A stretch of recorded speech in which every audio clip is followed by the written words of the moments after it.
Hello സ്നേഹിതന്മാരെ, നമ്മളൊരു അപൂർവം ഒരു പഴത്തിനെ പറ്റി പറയാം. ഇതിൻ്റെ പേരാണ് സുരിനാം ചെറിപ്പഴം എന്ന് പറയുന്നത്. കണ്ട അല്ല, ഇത് എവിടെ പറഞ്ഞുണ്ട്. ഇത് മഞ്ഞ പച്ച ആയി വന്ന് മഞ്ഞയിലേക്ക് വന്നത്. ഇത് പച്ച കളറാണ്. ഇത് ആണിത് കണ്ട. പിന്നെ പഴുത്ത് വരുമ്പോൾ ഈ കളറാണ് കണ്ട. അപ്പോൾ ഒരു വ്യത്യസ്തമായ ഒരു ചെറിപ്പഴമാണ് ഇത്. ഇതിനെ സുരിനാം ചെറിപ്പഴം എന്നാണ് പറയുന്നത്. അപ്പോൾ ഇത് ഞാൻ ഒരു യാത്രയിൽ നമ്മൾ കണ്ണൂർ ഭാഗത്താണ് ഈ പഴം കണ്ടത്. കണ്ണൂർ ഭാഗത്ത് കണ്ടപ്പോൾ നമ്മളത് വീഡിയോ എടുത്തേക്കാമെന്ന് വിചാരിച്ചു. അപ്പോൾ ബ്രസീൽ ചെറി, സുരിനാം ചെറി ആണ് ഇതിൻ്റെ ജന്മദേശം. അപ്പോൾ ചൈനീസ് ലാൻഡിയൻ ചെറി എന്നൊക്കെ പേരുകളിൽ അറിയപ്പെടുന്നു. അപ്പോൾ ഇന്ത്യയിലും ദക്ഷിണേന്ത്യൻ ചെറി എന്നൊക്കെ ഇതിന് അറിയപ്പെടുന്നുണ്ട്. ഇത് ആഫ്രിക്ക, ഫിലിപ്പൈൻസ് രാജ്യങ്ങളിൽ കൃഷി ചെയ്ത് വരുന്നതാണ്.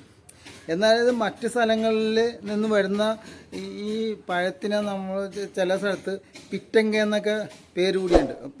പിറ്റങ്ക എന്ന പിരങ്ക എന്ന പേരിൽ നിന്നാണ് ഈ പേര് വന്നത്. ഈ സുരിനാം ചെറിപ്പഴത്തിന് ഒരു ശാസ്ത്രനാമമുണ്ട്. അപ്പോൾ അതിൻ്റെ പേര് യുജീനിയ യൂണിഫ്ലോറ എന്നാണ് ശാസ്ത്രനാമം എന്നറിയപ്പെടുന്നത്.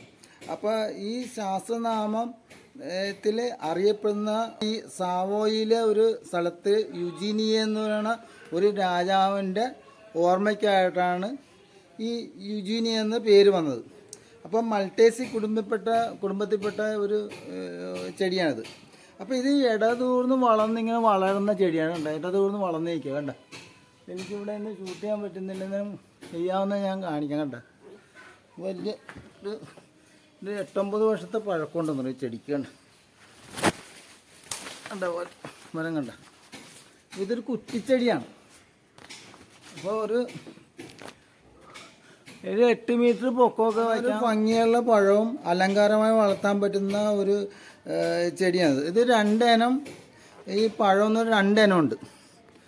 ഇപ്പോൾ ഇതിപ്പോൾ പച്ച കളറാണ്. അതായത് കണ്ട, നമ്മുടെ പച്ച വീണിട്ട് പച്ച കളർ വന്നിട്ട് ഇത് മഞ്ഞയിലേക്ക് വരും. മഞ്ഞയിൽ വന്നിട്ട് ഈ കളറ് ചുവപ്പ് കളറ് വരും.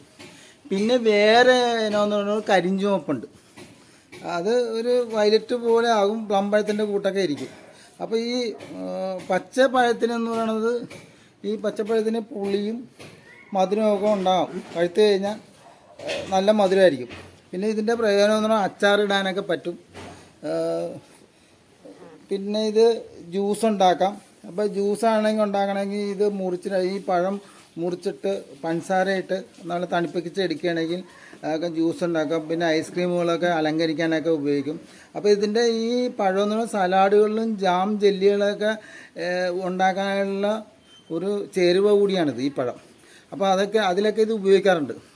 പിന്നെ ഇതിൻ്റെ വിത്ത് കിളുത്ത് വരാൻ നേരത്ത് ഒരു 3 ആഴ്ചയോളം കൊണ്ട് വരുമെന്നാണ് പറയണത്. അപ്പോൾ സാവധാനമാണ് ഇതുപോലെ വളരുന്നത്. അപ്പോൾ 2 വർഷത്തിനുള്ളിൽ ഇത് കായ്ക്കാൻ തുടങ്ങും. അപ്പം ഇത് 5 വർഷമെങ്കിലും, ചില സ്ഥലങ്ങളിൽ 5 വർഷമെങ്കിലും കായ്ക്കാൻ തുടങ്ങാനായിട്ട് ചില സ്ഥലങ്ങളിൽ കണ്ടുവരുന്നുണ്ട്. അപ്പോൾ പൂ വിടർന്ന് വന്നെങ്കിൽ 2 വർഷം ആകും ഇത് കായ് ഫലം ഉണ്ടാകുവാനായിട്ട്. അപ്പോൾ ഇത് വളർന്ന് പാകമാകും. അപ്പോൾ ഇത് അങ്ങനെ ഒരു പ്രത്യേകത ഈ ചെടിക്കുണ്ട്. അപ്പോൾ ഇത് ഈ മരമുല്ലയുടെ ഇല പോലെയൊക്കെ ഇരിക്കുന്നത് ഉണ്ട്. അതിൻ്റെ ഇല പോലെയൊക്കെ ഇരിക്കുന്നത്. അപ്പോൾ ഇത് നമ്മുടെ ഈ ചെടിയൊക്കെ പൂണിങ് ചെയ്ത് കൊടുത്താലൊക്കെ നല്ലപോലെ വളരെയും കായ്ഫലമൊക്കെ ഉണ്ടാകാൻ കഴിവുണ്ട്. അങ്ങനെ ഒരു ചെടിയാണിത്.